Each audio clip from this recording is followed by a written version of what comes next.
So நம்ம திருச்சியில் இருக்கக்கூடிய ஃபேமஸான டெம்பிள் வைகுண்டம் அப்படின்னு சொல்லுவாங்க.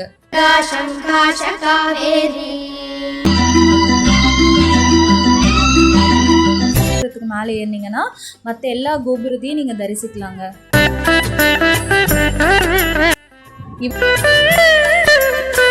இதோட லக் என்னன்னா பேட்டரி கார் இருந்தது. இப்படி எட்டி பார்த்தா பரமபத வாசல் தெரியுங்க. ஆக்சுவலி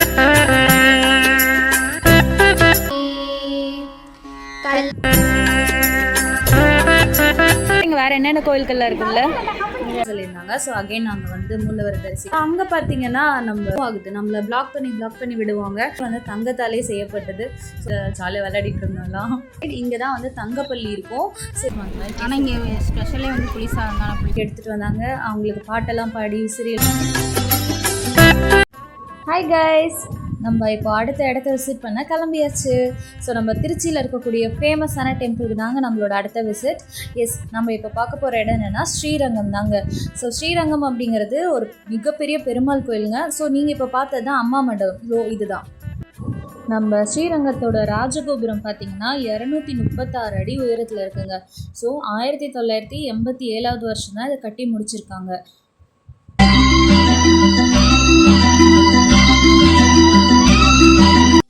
நம்ம பெருமாளோட 108 வைணவ திவ்ய தேசங்களில் முதன்மையானது இந்த ஸ்ரீரங்கம் தாங்க. மேலும் இதை வந்து பூலோகத்தோட வைகுண்டம் அப்படின்னும் சொல்லுவாங்க. இந்த கோவிலோட அமைப்பே பார்த்தீங்கன்னா 7 பிரகாரங்கள் இருக்குங்க. அதாவது 7 மதில்கள், 21 கோபுரங்கள், 50க்கும் மேற்பட்ட சன்னதிகளும் இருக்கும். இந்த பிரகாரங்களில் அவுட்டர் பிரகாரம் 2 பிரகாரம் பார்த்தீங்கன்னா நம்ம பொது சேவைக்காகவே இருக்கும். அங்கே வீடுகள், கடைகள் எல்லாமே இருக்கும். கங்கா சங்கா சகாவேரி ஆக்சுவலி இப்போ ரீசெண்டாக ஒன்று இன்ட்ரடியூஸ் பண்ணியிருக்காங்கங்க, கோபுர தரிசனம் அப்படின்னு சொல்லிட்டு. ஸோ அது வந்து பர் பர்சனுக்கு 50 ருபீஸ் வந்து போட்டிருந்தது. அது மேலே ஏறி போனால் நம்ம அங்கேருந்து பார்த்தா இருக்கிற எல்லா கோபுரத்தையும் நம்ம அங்கேருந்து தரிசிக்கலாம் அப்படின்னு சொல்லிட்டு. பட் எங்களோட பேட்லக் 6 மணியோட அது க்ளோஸ் ஆகிடுமா. நாங்கள் மூலவரை தரிசிச்சுட்டு வரும்போது அது க்ளோஸ் ஆகிடுச்சு. ஸோ யாருக்கெல்லாம் கோபுர தரிசனம் பார்க்கணும் அப்படின்றவங்க ஸோ வந்தோடனே 6 o'clock ஈவினிங் 6 o'clock நீங்கள் அந்த கோபுரத்துக்கு மேலே ஏறினீங்கன்னா மற்ற எல்லா கோபுரத்தையும் நீங்கள் தரிசிக்கலாங்க. இந்த கோவிலோட சிறப்பே என்னன்னாங்க, எங்கே பார்த்தாலும் பிரம்மாண்டமான தூண்கள், சிற்பங்கள், எங்கே பார்த்தாலும் கோபுரம், பயங்கர பெரிய இடங்க.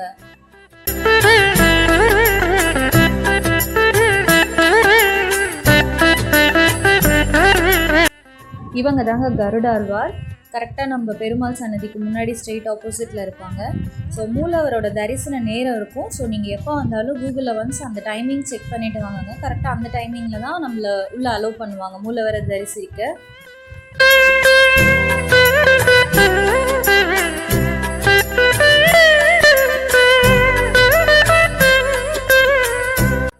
ஆக்சுவலி நாங்கள் போனது பார்த்திங்கன்னா கரெக்டாக ஒரு 3 o'clock இருக்கும். சரியான வெயிலுங்க. பட் எங்களோட லக் என்னென்னா பேட்டரி கார் இருந்தது.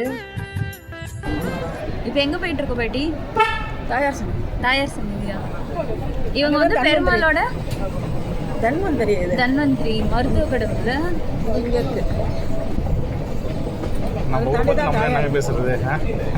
இல்ல சூட்ல நடக்க முடியாதுன்னு தான் அதான் வண்டியில வந்துடும். எலக்ட்ரிக் கார் ஃப்ரீ எல்லாத்துக்கும். எல்லா கோயிலும் இது மாதிரி வச்சுருக்காங்க. ஆமாம், ரொம்ப நல்லது. ஸ்ரீரங்கம் கோயில் இருக்கிறது ரொம்பவே நல்லது. ஏன்னா ரொம்ப தூரம் எல்லா கோயிலும்.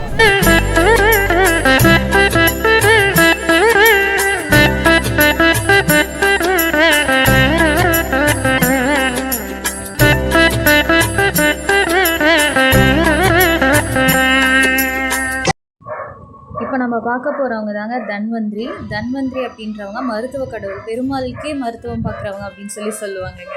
ஸோ இந்த தன்வந்திரி சன்னதியை பார்த்துட்டு போனால் தாயார் சன்னதி, அதாவது பெருமாளோட ஒய்ஃபுங்க. ஸோ அந்த இடத்துல ஒரு இன்ட்ரெஸ்டிங்கான ஒரு விஷயம் இருந்தது. கரெக்டாக அந்த 5 fingers வைக்கிற மாதிரி புள்ளி இருக்கும். தென் ரைட் ஹேண்டோட தம்பை வந்து அந்த ஒரே ஒரு புள்ளியில் வச்சுட்டு இப்படி எட்டி பார்த்தா பரமபத வாசல் தெரியுங்க. ஆக்சுவலி அந்த காலத்தில் தாயார் வந்து இந்த சன்னதி தாண்டி வரமாட்டாங்க. ஸோ அவங்க பெருமாள் வந்து பரமபத வாசலை தாண்டி வராங்களா அப்படின்னு சொல்லிட்டு அவங்களோட அழகை ரசிக்கிறதுக்காக இப்படி கை ஊனி எட்டி பார்ப்பாங்க அப்படிங்கிறது நம்பிக்கைங்க. ஸோ அதே மாதிரி நானும் எங்கள் ஊர் தான். எங்கள் ஊர்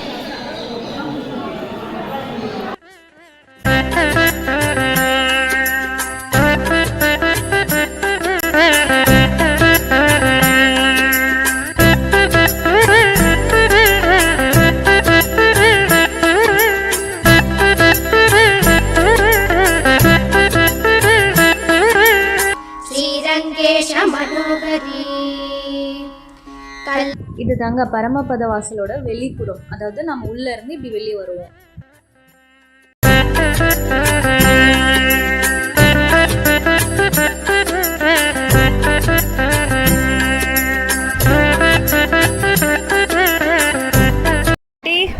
சொல்லுங்க, ஸ்ரீரங்கத்துல என்ன சிறப்பு? 12 மாதமும் ஸ்ரீரங்கத்தை சிறப்பு தான். அப்படியா? எல்லாம் 12 மாதம் ஒவ்வொரு விசேஷங்கள் நடக்கும்.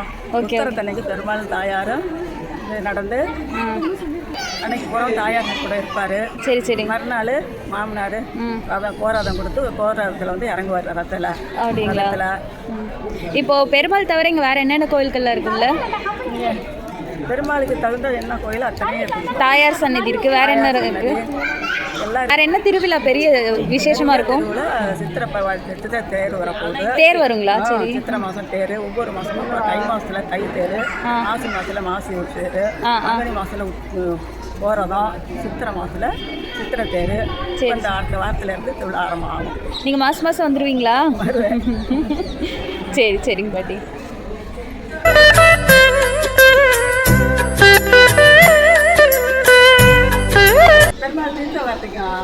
இது எப்பயுமே சாத்தி தான் இருக்குங்களா? இருக்கும். ஏகாதசி வச்சு 7ஆம் நாள் பெருமாளுக்கு திருமஞ்சனம் ஆகும். Okay okay. இந்த இடத்துல வந்து சாமியை குளிக்க வச்சு எடுத்துகிட்டு போவாங்களா? அப்போ மட்டும் திறந்துக்குங்க. சரி சரி சரி. இதுக்கு பேருங்க பாட்டி இந்த புஷ்கரணி தீர்த்தமா? ஸோ நாங்கள் தாயார் சன்னதியை தரிசிச்சுட்டு அடுத்ததாக மூலவரை தரிசிக்கலாம் அப்படின்னு சொல்லிட்டு போனோம். ஏன்னா நாங்கள் போன டைம் வந்து 4:30, பட் மூலவரை தரிசிக்கிறது 5:30 அப்படின்னு சொல்லியிருந்தாங்க. ஸோ அகைன் நாங்கள் வந்து மூலவரை தரிசிக்கிறதுக்காக போயிட்டுருக்கோம். ஸோ அங்கே பார்த்தீங்கன்னா நம்ம ஒரு யானையை பார்த்துங்க, ரியலி க்யூட்டாக இருந்துச்சு. ஸோ லைனில் எங்களுக்கு முன்னாடியே நிற்க ஆரம்பிச்சிட்டாங்க 5 o'clock முன்னாடியே. ஸோ நாங்களும் போய் அப்படியே லைனில் நின்றுட்டாங்க. கொஞ்சம் கொஞ்சமாக மூவ் ஆச்சு. அந்த டைமில் யானை கூட அப்படியே வெளியே வர ஆரம்பிச்சிதுங்க. ஸோ அதை ரொம்ப எக்ஸைட்டாக பார்த்துட்டே இருந்தோம் எல்லோரும். அழகாக இருந்துச்சு. ஆக்சுவலாக யாரும் ஃபோட்டோ எடுக்கக்கூடாது சொல்லிட்டாங்க. நாங்கள் தூரத்துலேருந்து வீடியோ மட்டும் எடுத்தேங்க.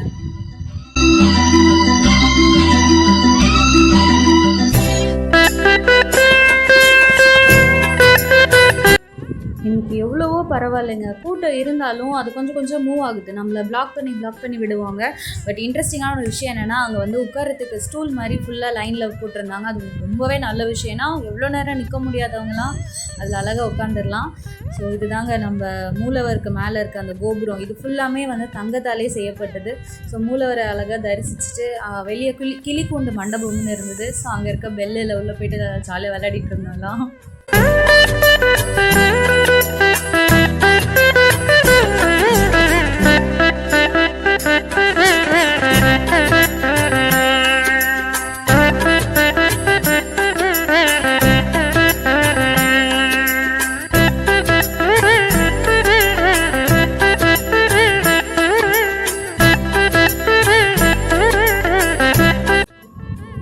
ஸோ இந்த இடத்துல தான் துலுக்க நாச்சியார் அப்படின்னு சொல்லிட்டு அவங்களோட சன்னதி இருக்குன்னு சொல்கிறாங்கங்க. ஸோ அதை பார்த்துட்டு அந்த இடத்துல ஒரு மார்க் மாதிரி இருந்தது. கரெக்டாக அங்கே போய் நின்று பார்த்தா நம்ம பெருமாளோட அந்த முகம் தெரியுதுங்க தங்க கோபுரத்தில். ஸோ அதுக்காக தான் அங்கே மார்க் போட்டு வச்சுருக்காங்க. ஸோ எப்போயாவது நீங்கள் விசிட் பண்ணிங்கனாலும் அந்த இடத்துல நின்று பாருங்கள்.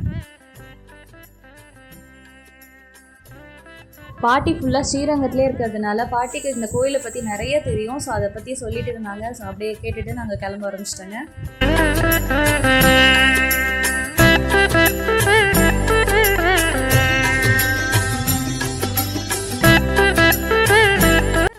இது தாங்க பரமபத வாசலோட இன்னொரு சைடு. இங்கே தான் வந்து தங்கப்பள்ளி இருக்கும். ஸோ எப்பயுமே வைகுண்ட ஏகாதசி அப்போது இது வழியாக தான் உள்ளே நுழைவோம். கரெக்டாக அதுக்கு முன்னாடி இந்த தங்கப்பள்ளியை தரிசிச்சுட்டு நம்ம தாண்டணும் அப்படின்னு சொல்லுவாங்க.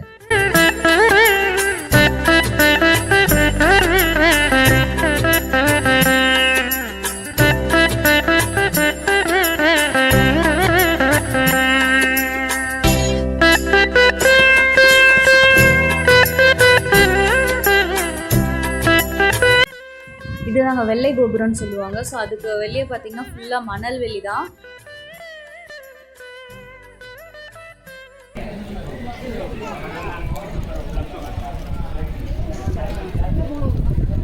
சொல்லுங்க, எப்படி இருந்துச்சு கோயில்?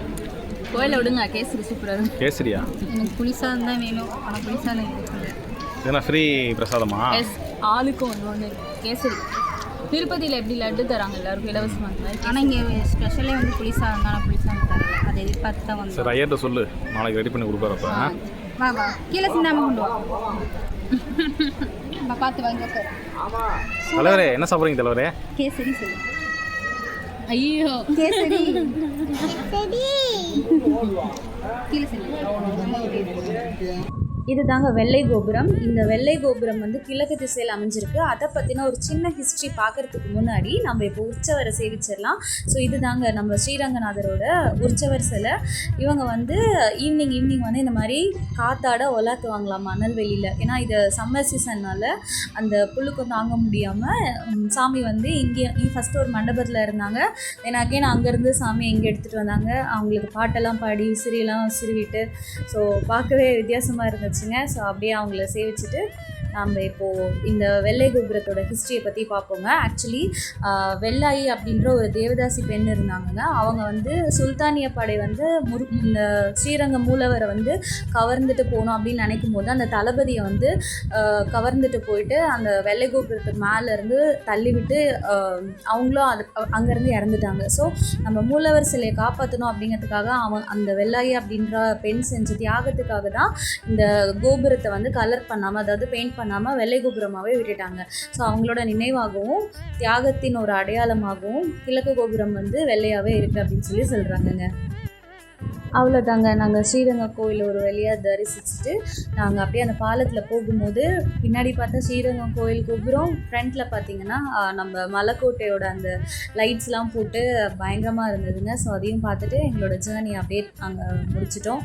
ஸோ அகெயின் நம்ம இன்னொரு ட்ரிப் போகும்போது vlog-அ பார்க்கலாம். Bye guys.